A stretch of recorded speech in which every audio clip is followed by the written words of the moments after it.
बिस्मिल्लाहिर्रहमानिर्रहीम। मेरा आज का मौजू है पावर ऑफ गिविंग।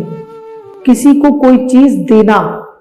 सही खुशी और खुशहाली का ताल्लुक डिस्ट्रीब्यूशन में है, तकसीम में है। सुकून, खुशी, आसानियाँ, ये सब वो गिफ्ट हैं जो हम गिविंग के तनाजुर में किसी को दे सकते हैं। अल्लाह रब्बुल इज़्ज़त कुरान पाक में फरमाते हैं कि सबसे ज़्यादा सखी आदमी वो है जो अल्लाह की राह में खर्च करते हैं। अपने वजूद को दूसरे के लिए खर्च करना, दूसरे के लिए वक्फ करना गिविंग में आ जाता है। किसी माड़े बंदे को उठाना, कमज़ोर को तकड़ा करना भी गिविंग में आ जाता है।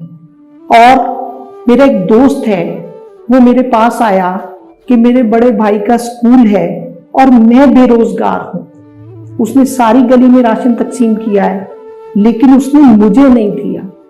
जब मैंने उसको बुलाकर इसकी वजह पूछी तो वो मुझे कहने लगा कि ये मेरा कहना नहीं मानता, मेरा अदब नहीं करता, मेरी बात नहीं मानता। तो यहाँ पर मुझे हजरत इमाम हुसैन रजी अल्लाह ताला अन्हु का बड़ा खूबसूरत कौल याद आ गया। आप फरमाते हैं कि सबसे ज्यादा सखी आदमी वो है जो उनको भी दे जिससे उसको कोई उम्मीद ना हो। किसी को टाइम देना भी गिविंग में आ जाता है। हजूर वासिफ अली वासिफ के पास जब कोई तालिब इल्म आता कि मेरा आप इस कॉलेज में एडमिशन करवा दें, या जब कोई बेरोजगार आता कि मेरा अपने रेफरेंस में मुझे आप कोई जॉब ढूंढ दें, तो आप उसको टाइम देते, उसकी ज़रूरत को पूरा करते। लिसनिंग भी गिविंग में आ जाते हैं। किसी कमज़ोर आदमी को सुनना भी इबादत है। इनकरेजमेंट, किसी को हौसला देना, हिम्मत देना, तसल्ली देना, उम्मीद देना, ये भी गिविंग में आ जाता है। और ये हमारी इखलाकी जिम्मेदारी भी है। किसी को खाना खिला देना भी गिविंग में आ जाता है। किसी को चैरिटी दे देना भी गिविंग में आ जाता है। किसी का बिजली का बिल दे देना भी गिविंग में आ जाता है। किसी को मेडिसिन लेकर दे देना भी गिविंग में आ जाता है।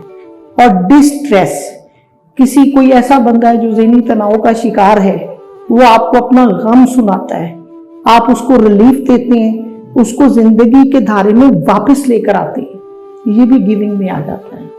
मैंने गिवर को हमेशा अच्छी नींद सोते देखा है, उसकी मौत अच्छी देखी है, और जिंदगी में और दुनिया से जाने के बाद भी लोगों को उसे अच्छे अल्फाज में याद करते देखा है।